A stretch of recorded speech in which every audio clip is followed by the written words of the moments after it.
سبحان اللہ، الحمدللہ، استغفر اللہ، نحمدہ ونصلی علی رسولہ الکریم، اما بعد، اعوذ باللہ من الشیطان الرجیم، بسم اللہ الرحمن الرحیم۔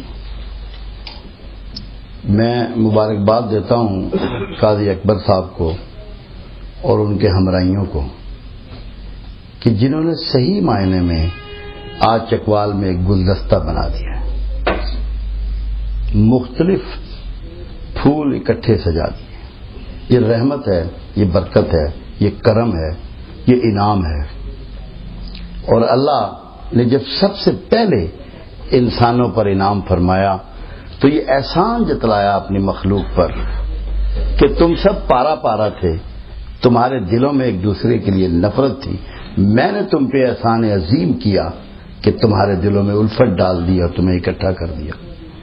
میں سمجھتا ہوں آج ہمیں جتنی اس بات کی ضرورت ہے شاید کبھی کل نہ تھی، اور یہ اللہ کا احسان ہے۔ بہت عرصہ پہلے گفتگو کا سلسلہ تو میں نے 96 سے شروع کیا، تو مجھے دوست سوال کرتے تھے، پوچھتے تھے آپ کا مشن کیا ہے، آپ چاہتے کیا ہیں؟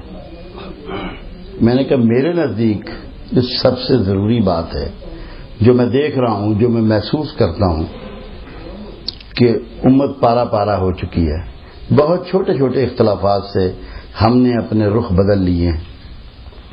میں نے کہا میرا خیال یہ ہے کہ بہت جلد وہ وقت آنے والا ہے جب ظہور مہدی ہوگا۔ ظہور مہدی کا زمانہ بالکل قریب سا لگتا ہے۔ یا تھوڑا سا اس کو آپ ٹھیک کر دیں۔ تو میں نے کہا میرا کام یہ ہے کہ مہدی کے لیے ہم راستے کو ہموار کر رہے ہیں۔ جو سب سے بڑا پتھر ہے امت کے درمیان وہ نفرتیں ہیں، اور نفرت کو دور کرنے کا درگزر کے علاوہ کوئی اور راستہ نہیں ہوتا۔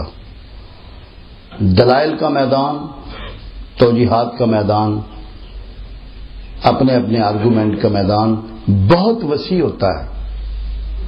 اگر لوگ اس پر اڑے رہیں تو قتل تو ہو سکتے ہیں، گلے نہیں مل سکتے۔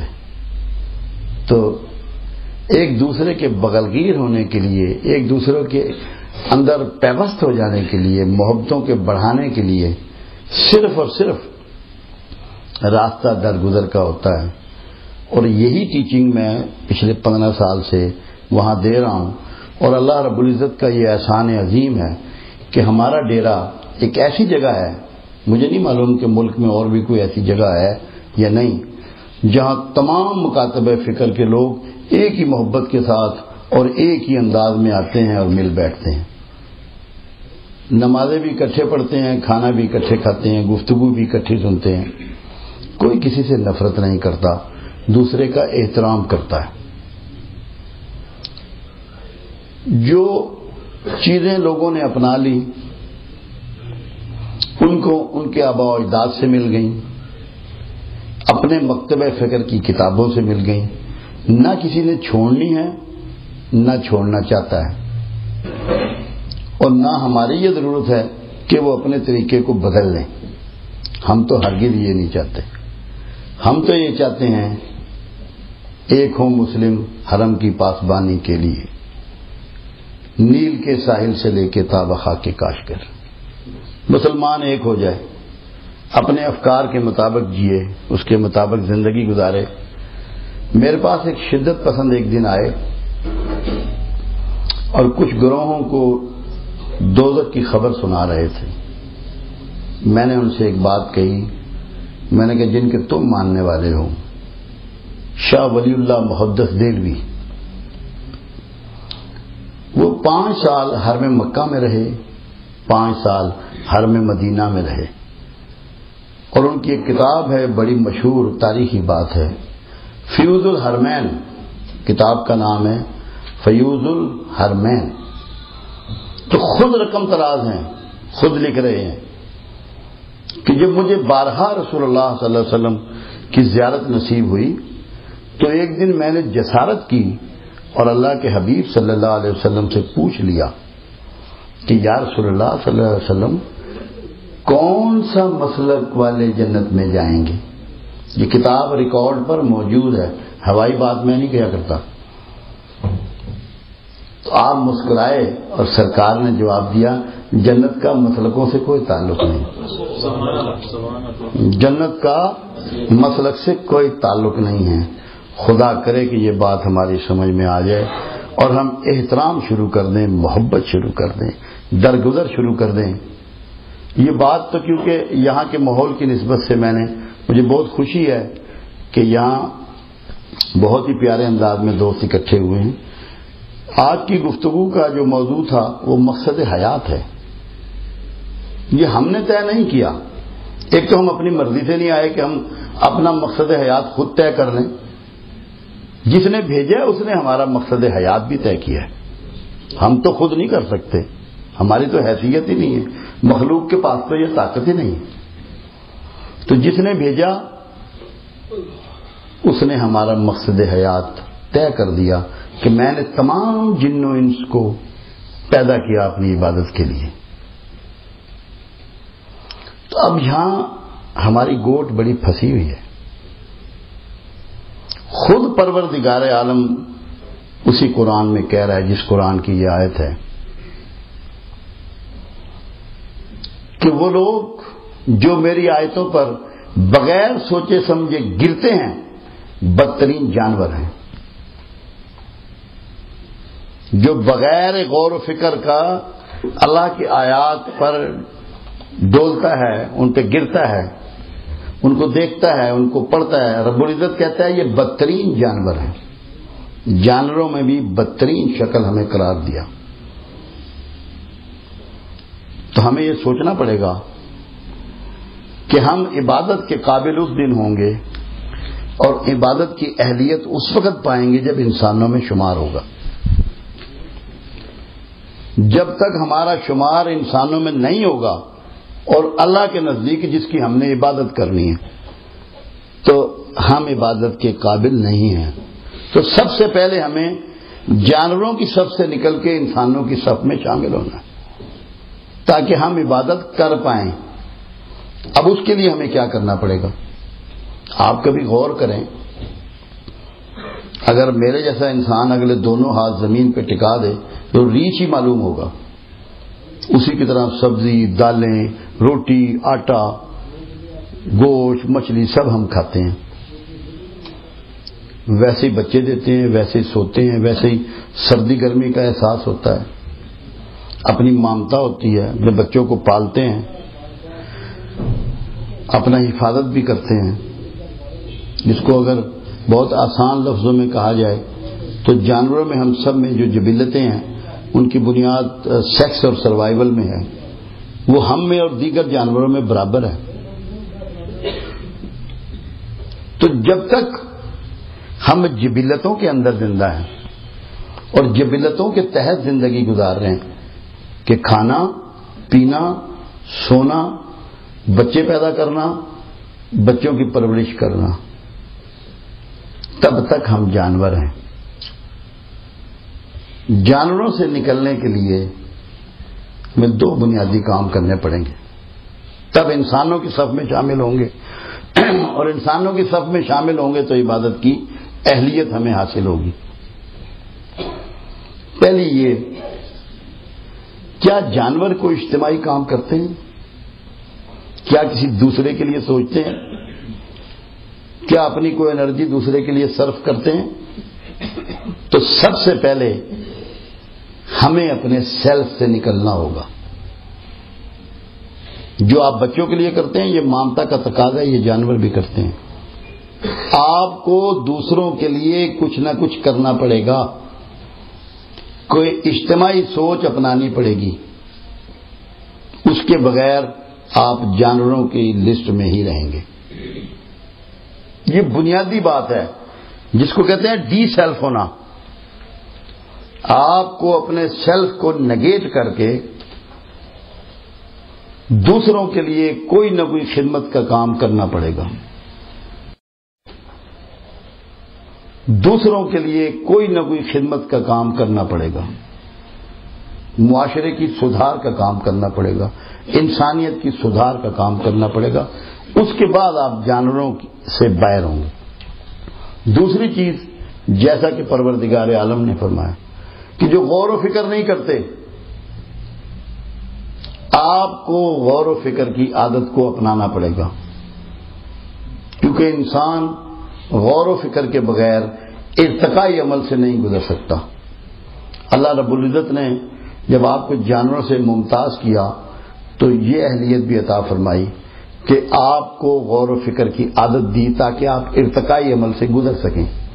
کوئی پرندے، چرندے، مچھلیاں، حشرات الارض، کوئی بھی ایسا نہ ہے کہ جو غور و فکر کرتا ہو اور اپنے حالات کو تبدیل کر پایا ہو، ان کے ہم معاشرہ تشکیل پایا ہو۔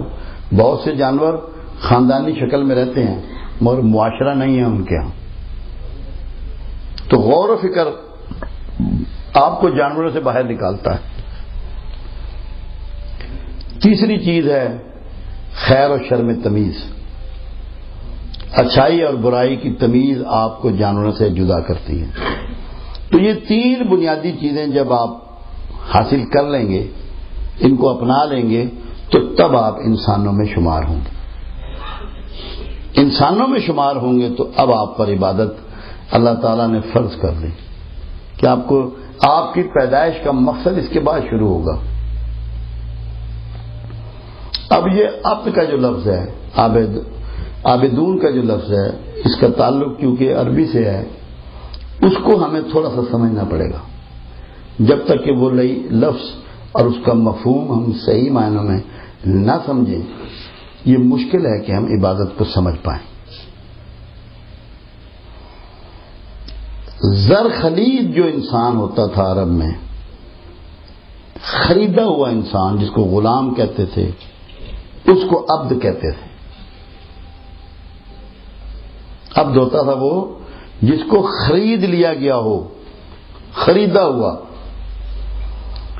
اور یہ بڑی مشہور بات ہے کہ رسول اللہ صلی اللہ علیہ وسلم کے دادا عبد المطلب، ان کا اصل نام شیبہ تھا اور ان کے ننیحال بھی مدینہ میں تھے، تو ان کے چچا مطلب ان کو لینے کے لیے مدینہ گئے، اور جب لوٹے تو وہ گھوڑے کی پیٹھ پر بیٹھے ہوئے تھے، پیچھے مطلب کے پیچھے شیبہ، بچے تھے اس وقت، گرد میں اتنے اٹے ہوئے تھے جیسے کہ غلام اٹے رہتے تھے۔ تو لوگوں نے کہا کہ یہ عبد المطلب ہے، مطلب کا بندہ ہے، مطلب کا غلام ہے۔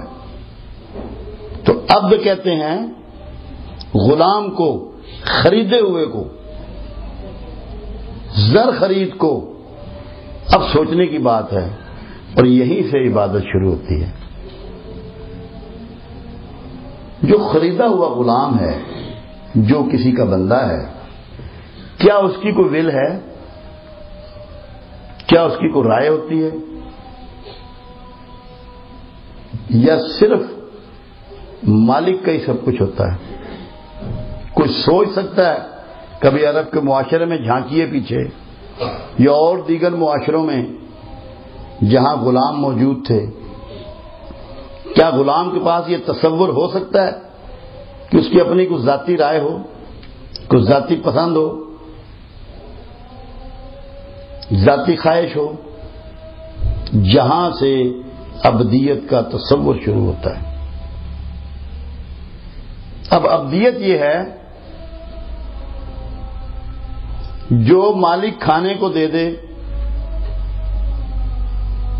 جو مالک پہننے کو دے دے، جو مالک رہنے کو دے دے، اس کو خوش دلی سے قبول کرنا، مطرد نہ ہونا، نہ زبان سے نہ دل میں۔ یہ عبدیت کی پہلی شک ہے، یہ پہلی عبادت ہے جو ایک بندے کو اپنے مالک کی کرنی ہے، کہ جو وہ دے دے۔ اس کو صوفیوں نے اپنی زبان میں راضی برضا کا نام دیا۔ تمام صوفی وہ لوگ جو دنیا کو روحانیت کا درس دیتے رہے اور لوگوں کی خدمت کرتے رہے، اس پہلی شک کو انہوں نے نام دیا راضی برضا، کہ جو مالک نے تیرے لیے لکھ دیا اس پر معترض نہیں ہونا، واویلا نہیں کرنا، ڈیمانڈ نہیں کرنی۔ ہماری تو حالت یہ ہے کہ 2 نفل نماز اگر پڑھ لیں بدقسمتی سے یا خوش قسمتی سے تو 1.5 فٹ کی لمبی لسٹ اللہ کے ہاتھ میں دیتے ہیں کہ یہ سارے کام شام تک کر دینا، کیونکہ ہم نے بڑا احسان کر دیا تجھ پہ کہ 2 نفل پڑھ لیے۔ مالک سے کوئی ڈیمانڈ نہیں کی جا سکتی۔ تو یہ پہلی عبادت مالک کے دیے ہوئے پر معترض نہ ہونا۔ اب دوسری عبادت، جو حکم مالک دے اس پر فوراً اور خوشی کے ساتھ عمل کرنا۔ جو حکم مالک دے اس پر فوراً اور خوشی کے ساتھ عمل کرنا۔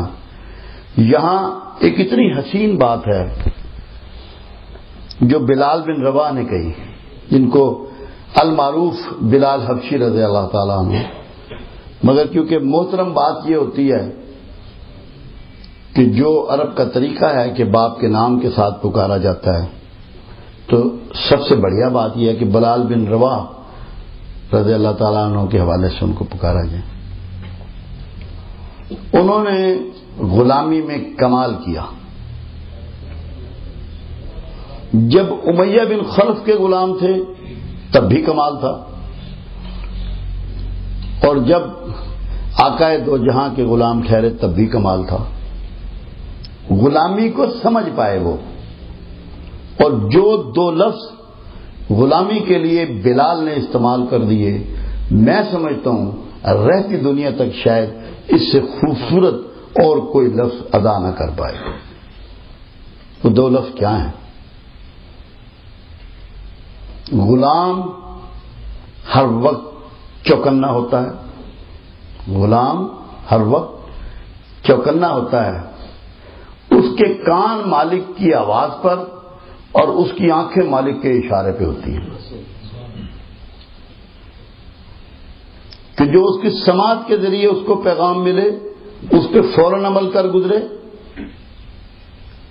اور جو اس کو بصارت کے ذریعے پیغام ملے، جو وہ دیکھے اشارے کی شکل میں، اس پہ فوراً عمل کر گزرے۔ یہ بہترین مثال ہے عبد کے لیے،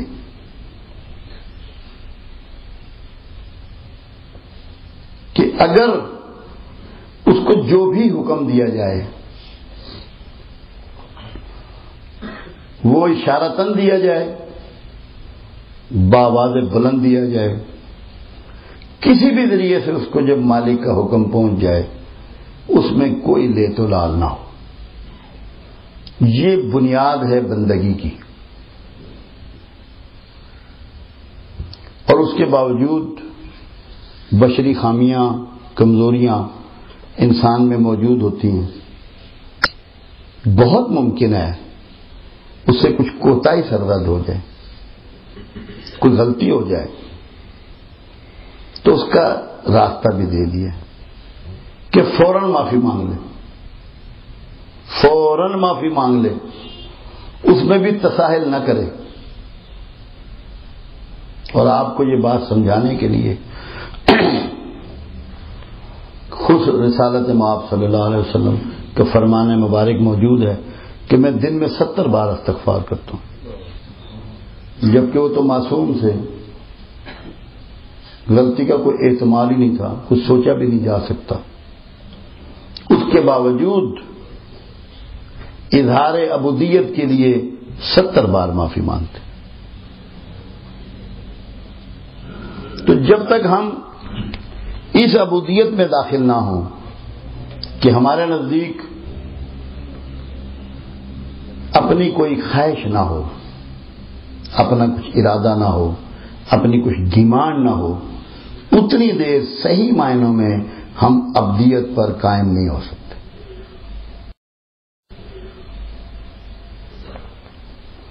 اب جب حکم کی بات آتی ہے تو ہمارے مالک نے تو ہمیں بہت سے حکم دیے. قرآن حکیم میں بہت سے احکامات موجود ہیں. اللہ کے رسول صلی اللہ علیہ وسلم کے حوالے سے بھی بہت سے احکامات موجود ہیں. تو اگر ہم اپنی خواہشوں پر چلیں، اپنی سوچ پر چلیں، اپنے ارادے پر چلیں اور اللہ کے حکم کو ٹال دیں تو ہم اس کی ابدیت سے سرن نکل جاتے ہیں. باقی ہی نہیں بچتا کچھ بھی، سریحن نکل جاتے ہیں. تو اب عبادت جو ہے وہ اپنی خواہشوں کو چھوڑ کر اللہ کی خواہش پہ چلنے کا ایک نام ہے. اسی لیے جو لوگ خواہش نفس پر زندگی گزارتے ہیں انہیں قرآن نے بدترین مشرک کہا ہے. مشرک ہیں وہ لوگ جو خواہش نفس پر زندگی گزارتے ہیں. تو عبادت ہے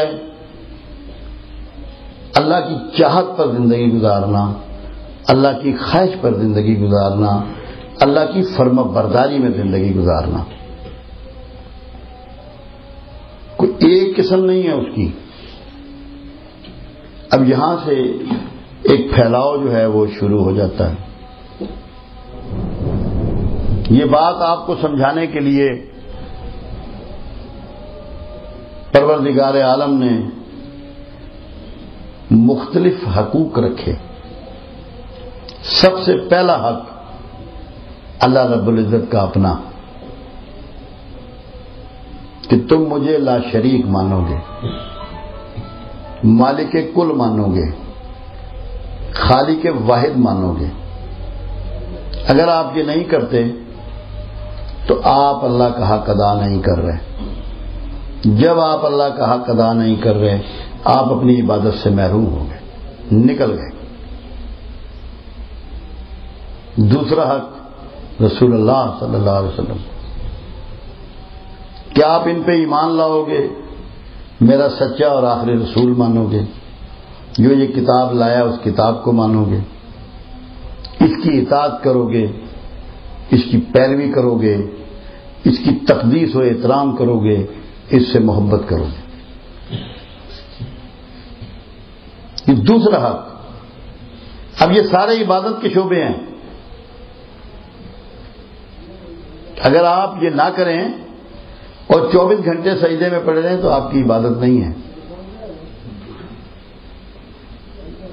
پھر اہل امر کی فرما برداری کرو گے، ماں باپ کی فرما برداری کرو گے. یہ سارے وہ حق ہیں جو پروردگار عالم آپ کو سمجھاتا چلا گیا ہے. ان سب کی فرما برداری آپ کی عبادت ہے. ہماری بدقسمتی یہ ہو گئی کہ ہم نے عبادت کو نماز اور روزے اور حج تک موقوف کر لیا. ایسا نہیں ہے. پروردگار کا ہر حکم کی تعمیل عبادت ہے. اب سوچنے کی بات ہے کہ رسول اللہ صلی اللہ علیہ وسلم کے پاس بھی وہی 24 گھنٹے تھے جو آپ کے اور میرے پاس ہیں. اور کیا کملی والے کے 24 گھنٹے ہی مکمل دین نہ تھا؟ مکمل دین تھا، پورا کا پورا دین تھا.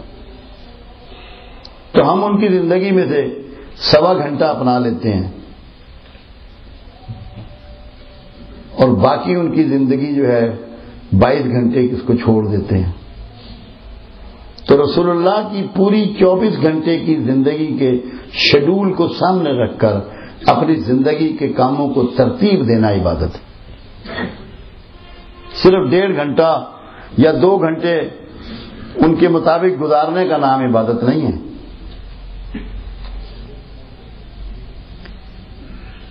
آپ خود سوچیں کہ یہ جو کائنات ہے یہ پروردگار عالم نے آپ کو بطور انعام عطا فرمائی ہے، ایک گفٹ دیا ہے. کیا اس کو سنوارنا عبادت نہیں ہے؟ اللہ کے اس تحفے کو بنانا، سنوارنا، اس کو خوبصورت بنانا عبادت نہیں ہے؟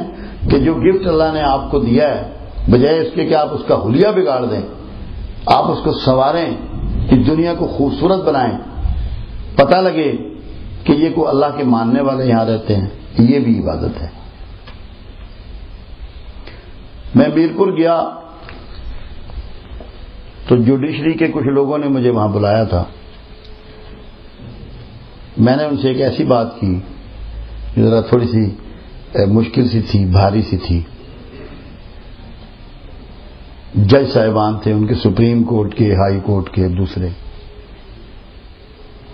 میں نے کہا یار دوستو ایک بات سمجھ لو، تم سے اللہ نماز کا نہیں پوچھے گا کہ تو نے پڑھی تھی یا نہیں پڑھی تھی. یہ تو میرے جیسے سے پوچھے گا جس کے پاس اس کے علاوہ کام کوئی نہیں. تجھ سے یہ پوچھے گا کہ جو اتھارٹی میں نے تجھے دی اس کو تو نے کہاں استعمال کیا. تو اپنی اتھارٹی کا استعمال عبادت ہے. جو اتھارٹی پروردگار عالم آپ کو عطا فرمائے، وہ عدل کرنے کی ہو، انتظام کرنے کی ہو، مشاورت کی ہو، تعلیم کی ہو، تعمیر کی ہو، کاروبار کی ہو، خاندانوں کے نظام کو درست کرنے کی ہو، جو بھی اتھارٹی رب العزت نے آپ کو عطا فرمائی ہے اس کو ایگزیکیوٹ کرنے کا نام عبادت ہے. اگر آپ اس کو مس یوز کریں گے تو عبادت سے محروم ہو جائیں گے. اگر اس کو پراپر یوز کریں گے تو وہ آپ کی بہترین عبادت ہے. ہماری بدقسمتی یہ ہے کہ ہم لوگوں کو یہ نہیں سمجھا پا رہے کہ جو تم معاشرے کی زندگی گزار رہے ہو، 24 گھنٹے بچے پال رہے ہو، کاروبار کر رہے ہو، انڈسٹری چلا رہے ہو، نوکری کر رہے ہو، سیاست کر رہے ہو، عدالت کر رہے ہو، یہ سب عبادت ہے. یہ کوئی بیانڈ عبادت اس میں کچھ نہیں ہے. جس اللہ نے نماز کا حکم کیا ہے اور روزے کا حکم کیا ہے، اسی اللہ نے یہ حکم کیا کہ بہترین طریقے سے، آسان طریقے سے اپنی زندگی گزارو، معاشرے میں محبت اور اخلاص اور خدمت کے انداز سے اپنا وقت گزارو، اور جو ٹیلنٹ وہ آپ کو عطا کر دے وہ عبادت ہے. ایک ڈاکٹر ہے، اللہ نے اس کو شفا کی قوت بخشی ہے، وہ علم بخشا ہے، اور اگر وہ یہ کام چھوڑ دیتا ہے اور وکالت شروع کر دیتا ہے یا دکان کر لیتا ہے کسی کام کی یا ٹھیکیداری شروع کر دیتا ہے، آپ یقین کر لیں کہ وہ عبادت سے محروم ہو گیا. کیونکہ کوئی شخص اپنا ٹیلنٹ خود پیدا نہیں کر سکتا. یہ پروردگار عالم ہے جو آپ کے اندر ٹیلنٹ پیدا کرتا ہے. کیا سارے بندے استاد ہو سکتے ہیں؟ کیا سارے بندے سیاستدان ہو سکتے ہیں؟ کیا سارے بندے وکیل ہو سکتے ہیں؟ کیا سارے بندے جج ہو سکتے ہیں، ڈاکٹر ہو سکتے ہیں؟ نہیں. یہ رب العزت آپ کو ٹیلنٹ عطا فرماتا ہے. جب وہ ٹیلنٹ آپ اس کی مخلوق کے لیے استعمال کرتے ہیں اور کوشش کرتے ہیں کہ کوئی زیادتی نہ ہو، ایکسپلائٹیشن نہ ہو، تو آپ صحیح معنوں میں عبادت میں ہوتے ہیں. اگر ایک نان بھائی اچھی روٹیاں لگا رہا ہے نا، وہ بھی عبادت کر رہا ہے، وہ عبادت سے محروم نہیں ہے. اس کی اچھی روٹیوں سے آپ فیضیاب ہو رہے ہیں. ایک ٹیچر اگر صحیح تعلیم دے رہا ہے تو وہ عبادت کر رہا ہے. تو عبادت جو ہے یہ بڑے وسیع معنوں میں ہے اور رشتوں میں ہے. ساری عبادت رشتوں میں ہے. جیسے میں نے چند رشتے آپ کو بتائے ہیں، آپ کے سارے رشتے. اب اللہ یہ کہتا ہے کہ اپنے رشتہ داروں سے صلہ رحمی کرو، اور اگر آپ صلہ رحمی نہیں کر رہے، رشتہ داروں سے آپ نے قطع تعلق کر لیا ہے، نہ ان کو گفٹ دیتے ہیں، نہ لیتے ہیں، نہ کھانا کھلاتے ہیں، نہ کھاتے ہیں، نہ ملتے ہیں، نہ جلتے ہیں، آپ یقین کر لیں آپ عبادت سے محروم ہیں۔ عبادت کی بنیاد اس بات پر ہے اپنے آپ کو اپنے مالک کے سامنے ذلیل سمجھنا، کم ترین سمجھنا۔ یہ سجدہ ہے، یہ اس کی فزیکل شکل ہے۔ ہمارے ہاں پنجاب میں تو یہ بڑی کامن بات ہے کہ جب کہیں کسی کو کوئی معافی نہ ملتی ہو تو وہ اپنا شملہ دوسرے کے پیروں میں ڈال دیتا ہے۔ پنجاب میں تو یہ بڑی کامن بات ہے کہ جب کہیں کسی کو کوئی معافی نہ ملتی ہو تو وہ اپنا شملہ دوسرے کے پیروں میں ڈال دیتا ہے کہ میں ذلیل ہو گیا ہوں تیرے حضور، اب تو مجھے معاف کر دے۔ یہی تصور مالک کا اور مخلوق کا ہے، کیونکہ ہم اس کے عبد ہیں، انتہائی کمزور اور ناچیز اور عاجز بندے۔ اگر یہ عبدیت کا اظہار ہم سجدہ اسی لیے کرتے ہیں کہ جو سب سے میرے جسم کی امپورٹنٹ جگہ ہے، جو میری عزت ہے اور میری آبرو ہے، میں اس زمین پہ رگڑ رہا ہوں تیرے حضور، میں اتنا ذلیل ہوں تیرے سامنے۔ ایک طرف تو یہ حالت ہے اور دوسری طرف اپنی منمانی کرتے ہیں، تو کیا ہم اسلام میں باقی رہ جاتے ہیں؟ کیا ہماری عبادت باقی رہ جاتی ہے؟ یقینی طور پر ہم اس سسٹم سے نکل جاتے ہیں۔ تو سسٹم میں رہنے کے لیے اللہ رب العزت کے حضور اپنے آپ کی تذلیل ضروری ہے، اور اس کا بہترین طریقہ یہ ہے کہ آپ 24 گھنٹے اس خیال میں رہیں کہ میرا مالک کیا چاہتا ہے، میرے رب کی خواہش کیا ہے۔ اگر یہ بات آپ کے اندر راسخ ہو گئی، پختہ ہو گئی کہ مجھے تو اللہ کی مرضی کے مطابق چلنا ہے، اور اس پہ ایک حدیث قدسی ہے، ہم نے تو بہت ساری وہ چھپوا کے ایک زمانے میں بانٹی بھی تھی۔ اللہ کہتا ہے بندے ایک تیری چاہت ہے اور ایک میری چاہت ہے، یہ حدیث قدسی ہے۔ ایک تیری چاہت ہے اور ایک میری چاہت ہے، اگر تو اپنی چاہت پہ چلنا چاہے گا تو میں تجھے تھکا دوں گا، میں تجھے تھکا دوں گا، اور ہوگا وہی جو میری چاہت ہے، اور اگر تم میری چاہت پہ چلے گا تو میں تجھے وہ دوں گا جو تیری چاہت ہے۔ تو عبادت کی روح یہ ہے کہ آپ اپنی ول، اپنا ارادہ سب اللہ کے سپرد کر دیں، اور جو لوگ ایسا کرتے ہیں، میں یہ سب کہ زندگی میں صحیح معنوں میں کامیاب لوگ وہی ہیں۔ اور سب سے بڑی جو رکاوٹ ہے ابد بننے کے راستے میں وہ میں ہے۔ میں بڑا ہوں، بڑے گھر کا ہوں، بڑے علم والا ہوں، بڑی تقدیس والا ہوں، بڑے بازوؤں والا ہوں، میرے پاس اسلحہ بہت ہے، طاقت بہت ہے۔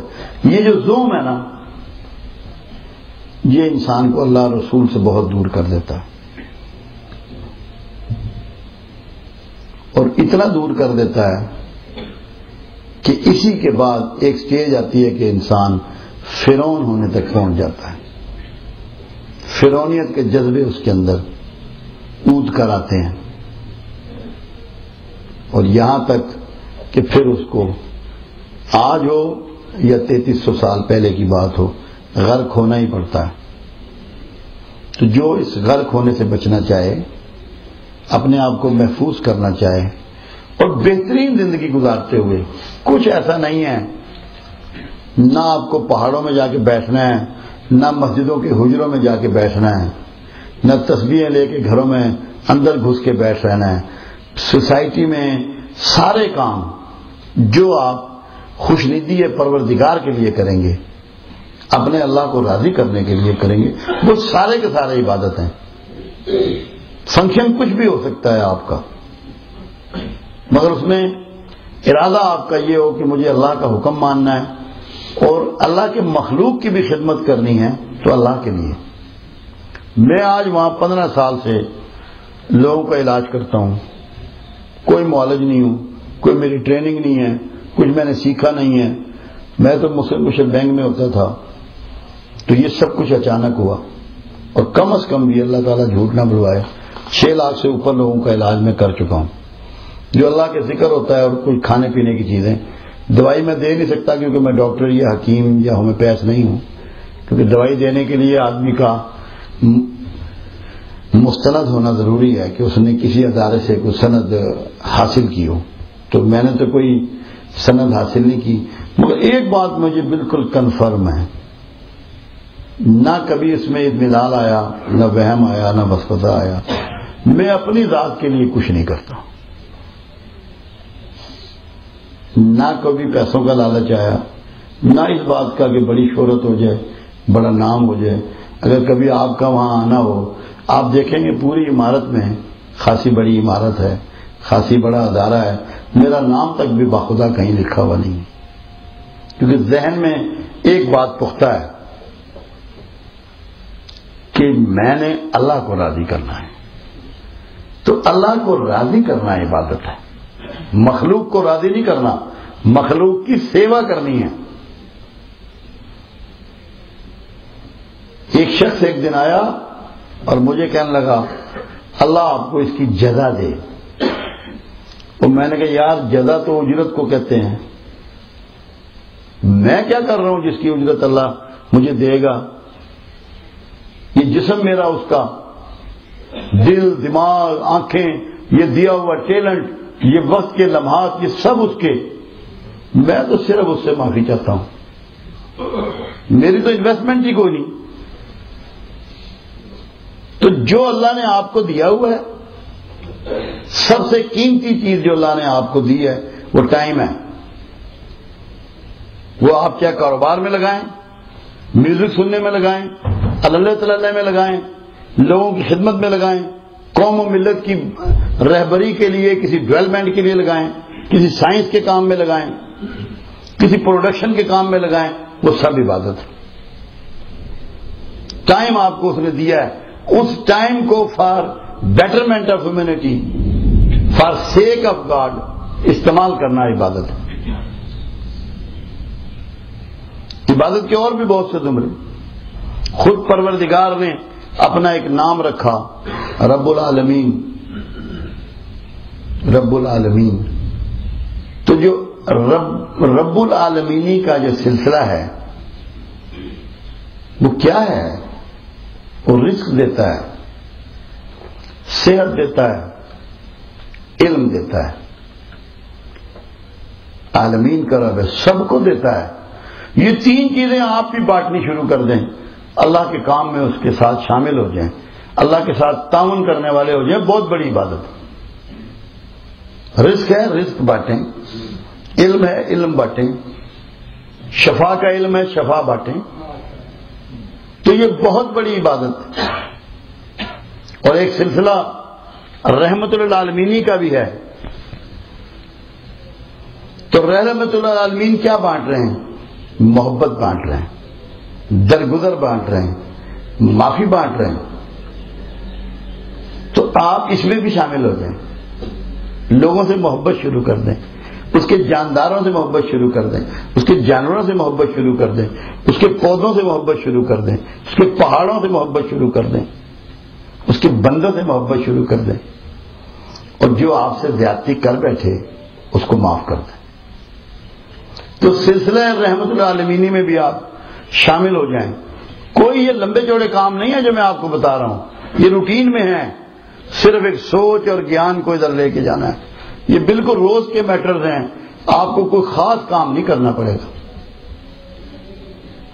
آپ اس میں بھی شامل ہو جائیں. تو یہ بھی عبادت ہے. کوئی موقع ایسا نہیں ہے جو آپ کو میسر آ جائے. بڑے بڑے ڈھنگ ہیں. مجھے بات اب یہاں ذہن میں آ گئی تو کرنی پڑ گئی.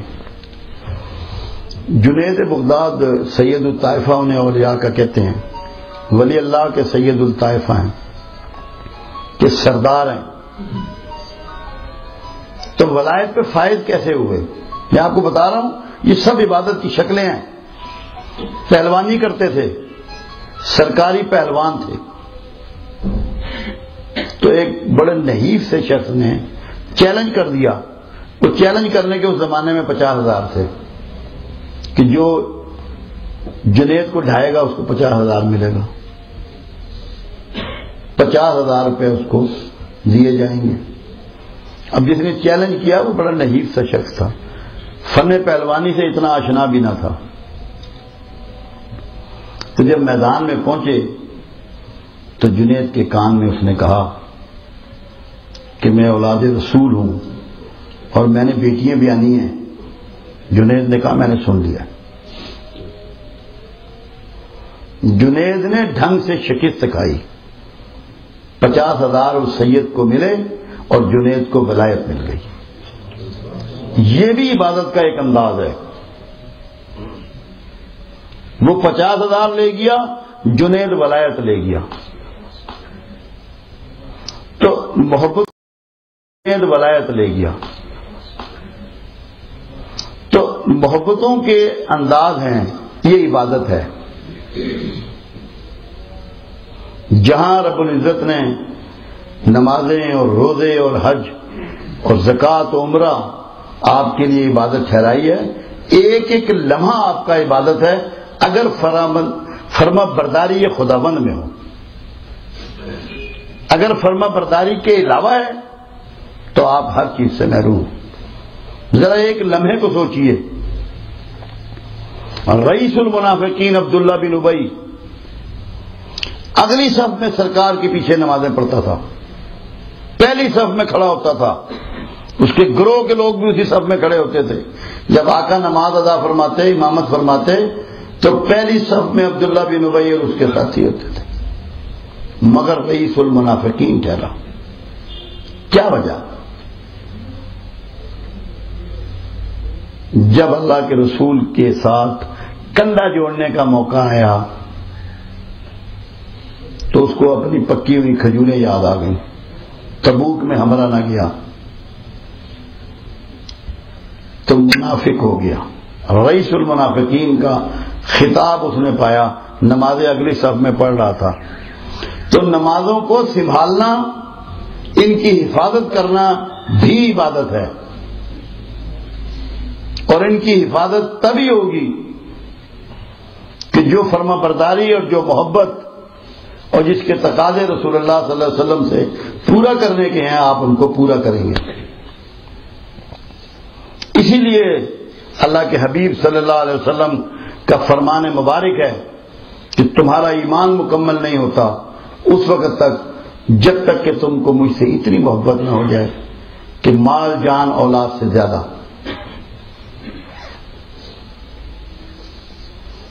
تو اس کے بعد آپ کی عبادت قبول ہوگی. پہلے غلامی قبول ہوگی. جب غلامی قبول ہو جائے گی تو پھر عبادت بھی قبول ہو جائے گی. اور غلامی کی کنفرمیشن سے پہلے آپ جو مرضی کرتے رہیں, نہ اللہ کو قبول نہ اس کے رسول کو قبول. جس دن رسالت مآب صلی اللہ علیہ وسلم نے یہ جملے ادا فرمائے کہ تمہارا ایمان مکمل نہیں ہوتا جب تک کہ تمہیں مجھ سے اتنی محبت نہ ہو جائے کہ اپنے مال جان اولاد سے بڑھ کر. تو عمر بن خطاب وہاں بیٹھے ہوئے تھے. کہنے لگے یا رسول اللہ صلی اللہ علیہ وسلم, مجھے آپ بہت پیارے ہیں, اپنے مال سے پیارے ہیں, اولاد سے پیارے ہیں, ماں باپ سے پیارے ہیں, جان سے پیارے نہیں ہیں. تو اللہ کے حبیب نے کہا کہ عمر پھر بات نہیں بنے گی, بات نہیں بنے گی. اور پھر جب توجہ فرمائی تو عمر گویا ہوئے کہ یا رسول اللہ مجھے جان سے بھی پیارے ہیں. تو یہ اتنے قریب کے ساتھی ہو کر بھی بات نہیں بن رہی. تو ہم 1400 سال دور مختلف مکتب فکر میں بٹے ہوئے, مختلف نفرتوں کا شکار. تو کیا ہماری بات بن جائے گی؟ نہیں بنے گی. ہماری بات بھی تبھی بنے گی کہ ہم آج اللہ کے رسول صلی اللہ علیہ وسلم سے سب سے بڑھ کر مال جان اولاد سے کر محبت شروع کر دیں. وہ محبت محفلیں سجانے سے نہیں ہوتی.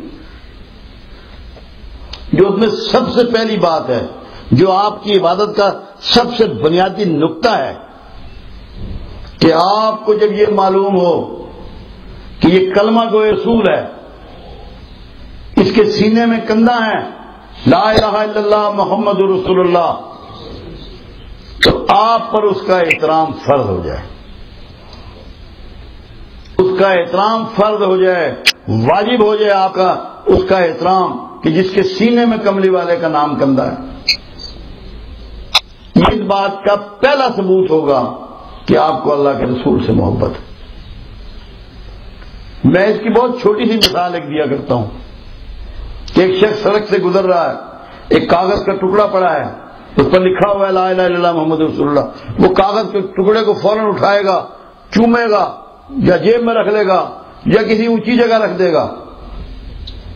اور جس کے سینوں میں کندھا ہے لا الہ الا اللہ محمد رسول اللہ، ان پہ لعنت کرتا ہے، ان پہ معترض ہوتا ہے، ان سے جھگڑتا ہے، ان کے قتل پہ در پہ ہے. کون سی عبادت؟ ساری عبادتوں سے محروم. تو عبادت میں داخل ہونے کے لیے محبت رسول، فرما برداری رسول، اس کو بھی منو عین سمجھنا پڑے گا اور اپنانا پڑے گا. اگر نمازوں سے عبادت ہوتی صرف تو عبداللہ بن ابی کی قبول ہو جاتی. وہ تو آقا کے پیچھے کھڑا ہوتا تھا، اور جب شروع میں مدینہ آپ تشریف لے گئے تو 10-5 منٹ تقریر بھی یہ کیا کرتا تھا، مگر رئیس المنافقین ٹھہرا. اور اللہ کا اتنا غصہ کہ اللہ اپنے حبیب سے کہہ رہا ہے کہ تو اگر ان کے لیے 70 بار بھی مغفرت کرے تو میں انہیں معاف نہیں کروں گا. تو ذرا عبادت کو سمجھنے کے لیے اس کی جزیات کو سمجھنا پڑے گا. اس کا بہترین طریقہ ہے جو اللہ کے حبیب صلی اللہ علیہ وسلم نے ہمیں پہنچایا، ہمیں سکھایا. پوچھا گیا یا رسول اللہ صلی اللہ علیہ وسلم گناہ کیا ہے؟ فرمایا جو تیرے دل میں کھٹکے وہ گناہ. جو خیال آپ کے اندر گلٹ پیدا کرے، آپ سمجھ لیں کہ آپ رانگ پیتھ پر ہیں، رائٹ پیتھ پر نہیں. چیک کریں اپنے اس خیال کو، ورنہ عبادت سے محروم ہو جائیں گے، بندگی سے نکل جائیں گے. جو چیز گلٹ پیدا کرے چیک کریں. کسی بڑے استاد کے پاس جائیں، ماں باپ کے پاس جائیں، کسی اللہ والے کے پاس جائیں، کسی کتب خانے میں جائیں اور دیکھیں جو آپ کر رہے ہیں وہ کہاں غلطی ہے، کہاں کوتاہی ہے، ورنہ دل میں کھٹکا نہیں ہوتا. یہ اللہ کے رسول صلی اللہ علیہ وسلم نے آپ کی عبادتوں کو محفوظ کرنے کے لیے یہ بات ڈیزائن کر کے آپ کو بتا دی. اور جس چیز سے تجھے خوشی ہو وہ نیکی ہے. تو اب سوچیں کہ لے کر خوشی ہوتی ہے یا دے کر خوشی ہوتی ہے؟ معاف نہ کر کے خوشی ہوتی ہے، معاف کر کے خوشی ہوتی ہے؟ سیکریفائز کر کے خوشی ہوتی ہے یا کسی کو نقصان کر کے خوشی ہوتی ہے؟ تو یہ بہت چھوٹی چھوٹی سی ایسی باتیں ہیں جو بظاہر بڑی نظر نہیں آتی، مگر آپ کی زندگی میں سب سے بڑی باتیں یہی ہیں. میں ایک چھوٹی سی بات اور کرتا چلوں. ہم سارے کے سارے لوگ آج اپنے آپ کو عاشق مصطفیٰ کہتے ہیں. مطلب دیکھنا یہ ہے اصلاً ہم کیا کر رہے ہیں. ہم سب لوگ اپنے بیوی بچوں کے لیے بہترین کھانا، بہترین لباس، بہترین گھر بار، بہترین صحت کے بندوبست، بہترین تفریح کے بندوبست، بہترین علاج کے بندوبست کرتے ہیں. مگر کیا ہم میں سے کسی نے کہا جا کے بال بچے کو، بیوی کو یا بچوں کو کہ مجھے تم سے بہت محبت ہے؟ ضرورت ہی نہیں پڑتی کہنے کی. کیوں نہیں ضرورت پڑتی؟ آپ کا رویہ انہیں بتا رہا ہے کہ انہیں بہت محبت ہے ہم سے، یہاں تک کہ انہوں نے اپنی عاقبت بھی داؤ پہ لگا دی ہے، حرام کما کے بھی لا رہے ہیں ہماری محبت میں، ہماری آسائشوں اور آسودگی کے لیے. اور جب بات آئے رسول اللہ کی تو صرف زبانی اقرار، وہاں رویے سے کیسے پتہ لگے گا؟ وہاں تو ہمارا رویہ ثابت نہیں کر رہا. تو وہاں ہمیں اپنے رویے سے یہ ثابت کرنا ہے کہ میں رسول اللہ سے محبت رکھتا ہوں. اور یہ تبھی ممکن ہوگا کہ کوئی کلمہ پڑھنے والا میرے لیے ملعون نہ ہو، احترام کا باعث ہو، تقدس کا باعث ہو. یہی میری عبادت ہوگی. ورنہ بھلے میں سجدہ کرتا رہا ہوں اور عمرے حج کر رہا ہوں اور کلمہ گوئے رسول کو میں لعنتی کہوں، آپ یقین کر لیں میں اپنی ہر عبادت سے محروم ہو جاؤں. اصل الرسول یہ ہے جو مالک نے آپ کو دیا